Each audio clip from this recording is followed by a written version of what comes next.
বন্ধুরা, প্রায় আমি অনেক ভিডিওতেই তোমাদেরকে বলেছি যে তোমাদের যে সমস্ত লেবু গাছের মধ্যে এখনও ফুল আসেনি সেই সমস্ত লেবু গাছের মধ্যে প্রচুর পরিমাণে ফুলকে আনার জন্য এবং লেবু গাছের মধ্যে ফুল আসার পর সেই ফুলগুলোকে ঝরে পড়ার হাত থেকে বাঁচানোর জন্য কোন কোন টিপসকে তোমাদের ফলো করতে হবে। কিন্তু দু একটা ভিডিও বাদ দিলে প্রায় প্রত্যেকটা ভিডিওর কমেন্টেই আমি দেখছি তোমরা অনেকেই বলছো যে তোমাদের লেবু গাছের মধ্যে এখনও পর্যন্ত কিন্তু ফুল আসেনি। আবার তোমরা অনেকেই বলছো তোমাদের অনেক লেবু গাছে ফুল আসার পর দেখা যাচ্ছে সেই ফুলগুলো গাছের মধ্যে টিকছে না। প্রত্যেকটা দিন গাছ থেকে ফুল ঝরে পড়ার ফলে গাছ থেকে ফুলের সংখ্যা কমে যাচ্ছে এবং গাছগুলো ধীরে ধীরে কিন্তু ন্যাড়া হয়ে পড়ছে। এর ফলে তোমরা অনেকেই দুশ্চিন্তায় ভুগছো এবং বারবার আমাকে প্রশ্ন করছো যে তোমরা তোমাদের লেবু গাছের মধ্যে কিভাবে প্রচুর পরিমাণে ফুলকে আনবে এবং ফুল ঝরে পড়াকে তোমরা কিভাবে তোমাদের লেবু গাছ থেকে বন্ধ করতে পারবে। তো বন্ধুরা, এখনও তোমাদের যে সমস্ত লেবু গাছের মধ্যে ফুল আসেনি এবং যে সমস্ত লেবু গাছের মধ্যে ফুল আসার পর দেখছো যে ফুলগুলো গাছ থেকে ঝরে যাচ্ছে, সেই সমস্ত লেবু গাছের মধ্যে কোন কোন টিপসগুলোকে তোমাদের ফলো করতে হবে, কোন খাবারকে তোমাদের লেবু গাছের মধ্যে প্রয়োগ করতে হবে, আজ এই বিষয় নিয়েই আমার এই ভিডিও। তো তোমরাও যদি জানতে চাও যে কী সেই টিপসগুলো যা তোমাদের লেবু গাছের মধ্যে এই সময় প্রচুর পরিমাণে ফুলকে আনবে, গাছের মধ্যে আসা ফুলগুলোকে ঝরে পড়ার হাত থেকে বাঁচাবে, তাহলে অবশ্যই কিন্তু ভিডিওটাকে এখানেই একটা তোমরা লাইক করে দাও এবং যারা এখনও চ্যানেলটাকে সাবস্ক্রাইব করে রাখোনি তারা অবশ্যই চ্যানেলটা সাবস্ক্রাইব করে পাশে দেওয়ার বেল আইকনটা কিন্তু অলে প্রেস করে রাখো। বন্ধুরা, আমার লেবু গাছের মধ্যে তোমরা যে এত সংখ্যক ফুলকে লক্ষ্য করতে পারছো, এই ফুলকে আনার পেছনে আমি কিন্তু কোনো ধরনের পরিচর্যাকে করিনি, কিন্তু যে টিপসগুলোকে আমি মেনে চলেছিলাম সেই টিপসগুলো কিন্তু আমি অনেক ভিডিওতেই তোমাদের সঙ্গে শেয়ার করেছি। যেমন আমি লেবু গাছের মধ্যে ফুল আনার জন্য গাছগুলোকে সবসময় রোদের মধ্যে রেখেছিলাম, গাছের মাটির মধ্যে আমি খুব কম কম জলকে প্রয়োগ করেছিলাম এবং তার সঙ্গে সঙ্গে যতদিন না গাছের মধ্যে আমার ফুল এসেছে ততদিন কিন্তু গাছের মধ্যে আমি খাবার প্রয়োগ করাকে টোটালি বন্ধ করে দিয়েছিলাম। আর এই প্রত্যেকটা টিপস আমি তোমাদের সঙ্গে শেয়ার করার সত্ত্বেও তোমরা অনেকেই এই টিপসগুলোকে শুনে বলেছো যে তোমরা এই সমস্ত কাজকে করে ফেলার পরেও তোমাদের লেবু গাছের মধ্যে এখনও ফুল আসেনি। তো যেহেতু তোমাদের সমস্ত টিপসকে ফলো করার পরেও তোমাদের লেবু গাছ এখনও পর্যন্ত ফুল আনেনি, তাই তোমাদের যে সমস্ত লেবু গাছের মধ্যে সমস্ত টিপস ফলো করে ফুল আসেনি সেই সমস্ত লেবু গাছের মধ্যে যে কাজটাকে এই সময় তোমাদের করতে হবে সেটা হলো বন্ধুরা, তোমাদের কিন্তু এই বুস্টার 2 নামক পিজিআরকে ফার্টিলাইজারের দোকান থেকে কিন্তু প্রথম সংগ্রহ করতে হবে এবং এই বুস্টার 2কে 1 লিটার জলের মধ্যে মাত্র 1 ফোঁটা দিয়ে ভালো করে ঝাঁকিয়ে খুব সকালবেলায় প্রত্যেকটা লেবু গাছের মধ্যে প্রত্যেক 10 দিন অন্তর অন্তর মোট 2 বার ভালোভাবে স্প্রে করে দিতে হবে। আর এক্ষেত্রে যেটা হবে, গাছ কিন্তু দ্রুত ফুল আনার দিকে মনোনিবেশ করবে এবং খুব দ্রুত গাছ ভর্তি কিন্তু ফুল আসতেও শুরু করবে। তো বন্ধুরা, এই প্রথম কাজটাকে করার সাথে সাথে যে 2 নম্বর কাজটাকে তোমাদের করতে হবে সেটা হলো বন্ধুরা, এই যে তরল খাবারটাকে তোমরা দেখছো, এই তরল খাবারটাকে প্রত্যেকটা লেবু গাছের মাটির মধ্যে তোমাদের প্রয়োগ করতে হবে এবং গাছের পাতার মধ্যেও তোমাদের এই একই খাবার কিন্তু স্প্রে করতে হবে। আর এই খাবারটা স্প্রে করতে হবে পিজিআরকে ব্যবহার করার 48 ঘন্টা পর। বন্ধুরা, আমাদের লেবু গাছের মধ্যে ফুলকে আনার জন্য এই খাবারটাকে বাড়ির মধ্যে তৈরি করতে হতে গেলে আমাদের প্রথম যে জিনিসটা দরকার সেটা হলো বন্ধুরা জল। তোমরা দেখতে পাচ্ছ আমি এখানে 1 লিটার জলকেই প্রথমে নিয়ে নিয়েছি। তোমরা চাইলে প্রথমে জলের পরিমাপটা বাড়িয়ে নিতে পারো। তো যেহেতু আমি এখানে 1 লিটার জলকে ব্যবহার করছি, তাই আমি প্রথম যে উপকরণটাকে এই 1 লিটার জলের মধ্যে ব্যবহার করব সেটা হলো বন্ধুরা এই 1/2 চামচ ম্যাগনেসিয়াম সালফেট। তোমরা দেখতে পাচ্ছ আমি এখানে 1/2 চামচ ম্যাগনেসিয়াম সালফেটকে কিন্তু নিয়ে নিয়েছি এবং 1 লিটার জলের মধ্যে এই ম্যাগনেসিয়াম সালফেটকে কিন্তু আমি প্রথমেই দিয়ে দিলাম এবং এই ম্যাগনেসিয়াম সালফেটের সাথে সাথে আমি যে জিনিসটাকে ব্যবহার করব সেটা হলো বন্ধুরা এটা। আর এই যে জিনিসটা তোমরা দেখছো এটা হলো এসওপি, যাকে আমরা সালফেট অফ পটাশ বা 0050 বলে থাকি।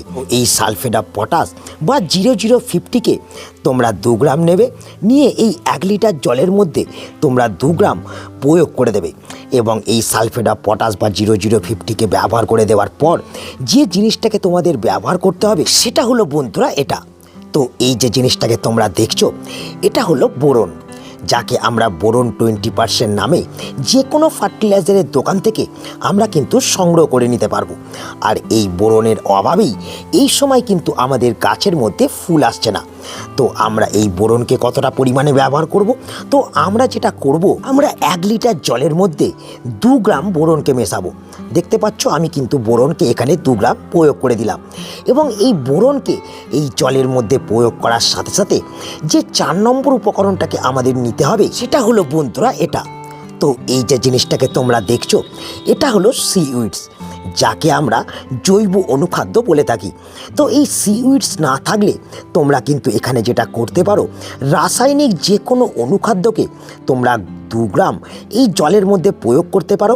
বা এই রকমের তোমাদের কাছে যদি সিউইডস থেকে থাকে তাহলে তোমরা যেটা করতে পারো, 2 ml এই সিউইডসকে তোমরা কিন্তু এই জলের মধ্যে প্রয়োগ করে দেবে। দেখতে পাচ্ছ আমি কিন্তু প্রয়োগ করে দিলাম। এবং এই যে 4টি উপকরণকে আমি জলের সঙ্গে মেশালাম, এই 4টি উপকরণ যাতে ভালোভাবে জলের সঙ্গে মিশে যায় তার জন্য জলটাকে ভালো করে কিন্তু গুলে নিতে হবে। এবং এই সলিউশনটাকে ভালোভাবে গুলে নেওয়ার পর আমাদের কিন্তু এই সলিউশনটাকে 250 ml আমাদের লেবু গাছের মাটির মধ্যে প্রয়োগ করতে হবে। এবং বাকি আমাদের কিন্তু গাছের পাতার মধ্যে ভালোভাবে স্প্রে করে দিতে হবে। তো বন্ধুরা, যেহেতু আমার গাছের মধ্যে ফুল চলে এসেছে তাই আমি কিন্তু এই সলিউশনটাকে ব্যবহার করছি না। কিন্তু তোমাদের যে সমস্ত লেবু গাছের মধ্যে এখনও ফুল আসেনি তোমরা কিন্তু অবশ্যই এই সলিউশনটাকে তোমাদের প্রত্যেকটা লেবু গাছের মধ্যে কিন্তু ব্যবহার করবে। কিন্তু বন্ধুরা, যে সমস্ত লেবু গাছের মধ্যে এখন ফুল আসার পর ফুলগুলো ঝরতে আরম্ভ করেছে সেই সমস্ত লেবু গাছের ফুলগুলোকে আমাদের কিন্তু এই সময় বাঁচাতেও হবে। কারণ এখন যদি ফুল আসার পর ফুল ঝরে যায় তাহলে কিন্তু আর গাছের মধ্যে কিন্তু ফুল আসবে না, ফলে গাছের মধ্যে ফলকেও কিন্তু আমরা লক্ষ্য করতে পারবো না। তাই এই সময় আমাদের লেবু গাছের ফুল ঝরে পড়াকে বন্ধ করার জন্য আমাদের বেশ কয়েকটি সতর্কতাকে মেনে চলতে হবে।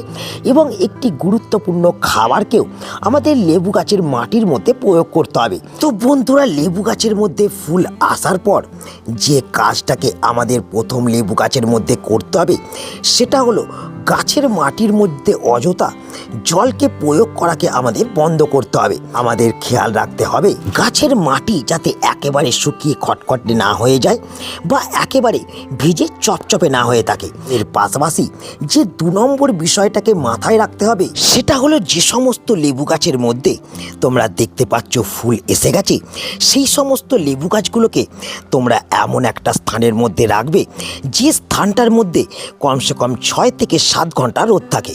এবং তার পাশাপাশি আমাদের যেটা করতে হবে সেটা হলো যে সমস্ত লেবু গাছের মধ্যে ফুল এসে গেছে বা ফুল এই রকম ফুটে যেতে আরম্ভ করেছে সেই সমস্ত লেবু গাছের মধ্যে কোনো ধরনের পেস্টিসাইড, ফাঙ্গিসাইড বা স্প্রে জাতীয় কোনো খাবারকে ব্যবহার করা বন্ধ করতে হবে। তবেই কিন্তু সঠিকভাবে পরাগায়ন হওয়ার ফলে গাছের ফুল ঝরা বন্ধ হবে এবং গাছ থেকে আমরা প্রচুর পরিমাণে ফলকে পেতে পারবো। আর গাছের মধ্যে যদি অযথা ফুল আসার পর আমরা কীটনাশক, ফাঙ্গিসাইড বা কোনো ধরনের রাসায়নিক খাবারকে ব্যবহার করি তাহলে কিন্তু এই ফুলগুলোর মধ্যে প্রজাপতি বা মৌমাছি কিন্তু এসে বসবে না। ফলে এই ফুলগুলোর পরাগায়ন সঠিকভাবে হবে না। আর ফুলের পরাগায়ন সঠিকভাবে না হলে ফুল কিন্তু গাছ থেকে ঝরে যাবে। তাই এই 3 নম্বর বিষয়টাকেও তোমাদের খুব গুরুত্বপূর্ণভাবে কিন্তু মাথায় রাখতে হবে। কিন্তু তার সঙ্গে সঙ্গে আমাদের এই ফুল ঝরে পড়াকে বন্ধ করার জন্য খাবারকেও প্রয়োগ করতে হবে। কারণ অনেক সময় সব রকম পরিচর্যা করার পরেও আমরা দেখি আমাদের গাছের ফুল কিন্তু ঝরে যায়। তার কারণ সঠিক খাবারের অভাব। তো কোন খাবারকে আমরা এই সময় ব্যবহার করব? এই যে খাবারটা তোমরা দেখছো এই খাবারটাই কিন্তু আমাদের লেবু গাছের মধ্যে ফুল আসার পর কিন্তু প্রয়োজন। আর এই খাবারের মধ্যে সেই সমস্ত পুষ্টি গুণাগুণ আছে যে পুষ্টি গুণাগুণ আমাদের লেবু গাছের ফুল ঝরে পড়াকে পুরোপুরিভাবে বন্ধ করবে এবং গাছের ফুলগুলোকে ফলে পরিণত করতে সাহায্য করবে। তো চলো কিভাবে এই খাবারটাকে আমরা তৈরি করব প্রথম আমরা সেটা দেখে নিই। বন্ধুরা, প্রথম আমরা যেটা নেব সেটা হলো জল। দেখতে পাচ্ছ আমি পাত্রের মধ্যে 1 লিটার প্রথম জলকে নিয়েছি। তো এই 1 লিটার জলের মধ্যে আমি প্রথম যে উপকরণটাকে মেশাবো সেটা হলো বন্ধুরা এই ম্যাগনেসিয়াম সালফেট। তো বন্ধুরা, এই ম্যাগনেসিয়াম সালফেট যেমন লেবু গাছের মধ্যে ফুল আনার ক্ষেত্রে একটা বিশেষ ভূমিকা পালন করে, তেমন গাছের থেকে ফুল ঝরে পড়ার হাত থেকেও এই ম্যাগনেসিয়াম সালফেট কিন্তু রক্ষা করে। তাই আমরা প্রথমেই এই ম্যাগনেসিয়াম সালফেটকে 1 লিটার জলের মধ্যে প্রথম কিন্তু মিশিয়ে দেবো এবং এই ম্যাগনেসিয়াম সালফেটকে মেশানোর পর আমরা যে দ্বিতীয় উপকরণটাকে নেব সেটা হলো বন্ধুরা এটা। তো এই যে জিনিসটাকে তোমরা দেখছো এটা হলো 0050। তো তোমরা এই 0050-র বদলে 05234ও কিন্তু ব্যবহার করতে পারো। তো যেহেতু আমার কাছে 0050 আছে তাই এই 0050কে আমি কিন্তু 2 গ্রাম 1 লিটার জলের মধ্যে আমি কিন্তু প্রয়োগ করে দিচ্ছি এবং এই 2 নম্বর উপকরণটার সাথে সাথে এরপর যে 3 নম্বর উপকরণটাকে আমরা নেব সেটা হলো বন্ধুরা এই বোরন 20%, যা আমরা ফার্টিলাইজারের দোকান থেকে খুব অল্প মূল্যেই কিন্তু সংগ্রহ করতে পারবো। তো বন্ধুরা, এই বোরনকে আমরা কিন্তু 2 গ্রাম আমরা 1 লিটার জলের মধ্যে ভালো করে কিন্তু মিশিয়ে দেবো। দেখতে পাচ্ছ আমি আন্দাজ মতন 2 গ্রাম কিন্তু বোরন 1 লিটার জলের মধ্যে কিন্তু মিশিয়ে দিলাম এবং এই বোরনের সাথে সাথে যে 4 নম্বর উপকরণটাকে আমাদের নিতে হবে সেটা হলো বন্ধুরা যে কোনো সিউইডসের বদলে তোমরা যে কোনো রাসায়নিক অনুখাদ্যকে 2 গ্রাম ব্যবহার করতে পারো, নাহলে আগের মতনই এই সিউইডসকে তোমরা 2 ml তোমরা এই 1 লিটার জলের মধ্যে প্রয়োগ করতে পারো। যেমন দেখতে পাচ্ছ আমি 2 ml মেপে নিয়েছি এবং মাইক্রোনিউট্রিয়েন্ট বা অনুখাদ্যকে ব্যবহার করার পর আমাদের যেটা করতে হবে, আমাদের নিতে হবে এই কালো বর্ণের জিনিসটা যাকে আমরা হিউমিক অ্যাসিড বলে থাকি। তো বন্ধুরা, এই হিউমিক অ্যাসিড এই দ্রবণের সঙ্গে মেশালে যেটা হবে, এই দ্রবণটার মধ্যে যে সমস্ত খাবারকে আমরা দিয়েছি সেই খাবারকে গাছ কিন্তু সহজে গ্রহণ করবে এবং এই হিউমিক অ্যাসিড প্রচুর পরিমাণে গাছকে খাবার সংগ্রহ করতে সাহায্য করবে। তো দেখতে পাচ্ছ আমি এই 5টা উপকরণকে মিশিয়ে একটা তরল দ্রবণকে কিন্তু তৈরি করে ফেলেছি। তো বন্ধুরা, এই দ্রবণকে আমরা প্রত্যেক 10 দিন অন্তর অন্তর আমরা আমাদের লেবু গাছের মাটির মধ্যে কিন্তু প্রয়োগ করব। ভুলেও কিন্তু এই দ্রবণকে গাছের মধ্যে কিন্তু স্প্রে একেবারেই করা চলবে না।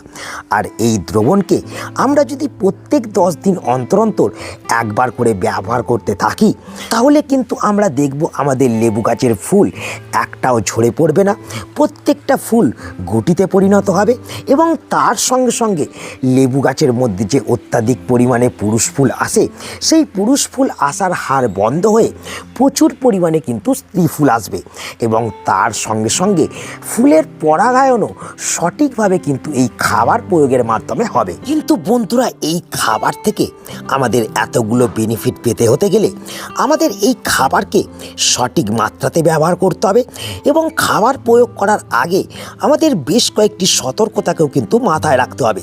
তো প্রথম যে বিষয়টাকে আমাদের লক্ষ্য করতে হবে সেটা হলো এই খাবারকে আমরা লেবু গাছের মাটি ভিজে থাকাকালীন বা ময়েশ্চার থাকাকালীন কখনোই ব্যবহার করব না, কারণ অতিরিক্ত পরিমাণে মাটি ভিজে থাকলে আমরা যদি এই খাবারকে ব্যবহার করি সেক্ষেত্রে গাছের মারাত্মক ক্ষতি হবে, গাছের ফুলগুলো গাছ থেকে কিন্তু ঝরে পড়বে। তাই আমরা যেটা করব, আমাদের লেবু গাছের মাটি যখন ময়েশ্চার থেকে শুকিয়ে আসবে তখনই কিন্তু আমরা খাবারকে লেবু গাছের মাটির মধ্যে প্রয়োগ করব। তার সঙ্গে সঙ্গে আমাদের যেটা করতে হবে, এই খাবারকে আমাদের কিন্তু প্রত্যেকটা লেবু গাছের মাটির মধ্যে 250 থেকে 300 ml করে ব্যবহার করতে হবে। অতিরিক্ত মাত্রায় এই খাবারকে ব্যবহার করার কোনো ধরনের প্রয়োজন নেই। তো যেহেতু আমার লেবু গাছের মাটি এখন ভিজে আছে তাই আমি এই খাবারকে আজকেই কিন্তু ব্যবহার করছি না, আমি এই খাবারকে ব্যবহার করব ঠিক মাটি শুকিয়ে যাওয়ার পর। তো তোমরাও যদি এই নিয়মগুলোকে মেনে এই খাবারকে তোমাদের লেবু গাছের মধ্যে ফুল আসার পর ব্যবহার করতে পারো তাহলে লেবু গাছের ফুল একটাও আর ঝরে যাবে না, প্রত্যেকটা ফুল থেকে তোমরা কিন্তু গুটি পাবে এবং তার সঙ্গে সঙ্গে তোমাদের লেবু গাছের মধ্যে প্রচুর পরিমাণে কিন্তু ফল আসবে। তো বন্ধুরা, আশা করি তোমরা সকলেই বুঝতে পারলে যে সমস্ত লেবু গাছের মধ্যে এখনও ফুল আসেনি সেই সমস্ত লেবু গাছের মধ্যে ফুলকে আনার জন্য এবং লেবু গাছের মধ্যে আসা ফুলগুলোকে ঝরে পড়ার হাত থেকে বাঁচানোর জন্য কোন কোন কাজকে তোমাদের করতে হবে, কোন খাবারকে তোমাদের সর্বশেষ প্রয়োগ করতে হবে। তো তাই আজ এই ভিডিওটাকে এখানেই আমি শেষ করছি। আশা করি এই ভিডিওটা তোমাদের সকলের কাজে লেগেছে। যদি ভিডিওটা তোমাদের ভালো লাগে তাহলে অবশ্যই ভিডিওটাকে একটা লাইক করে দেবে, তোমাদের বন্ধুদের কাছে শেয়ার করে দেবে এবং যারা এখনও চ্যানেলটাকে সাবস্ক্রাইব করে রাখুনি তারা অবশ্যই কিন্তু চ্যানেলকে সাবস্ক্রাইব করে নেবে। তো দেখা হচ্ছে আবার একটা নতুন ভিডিওতে। সকলে ভালো থেকো, নমস্কার।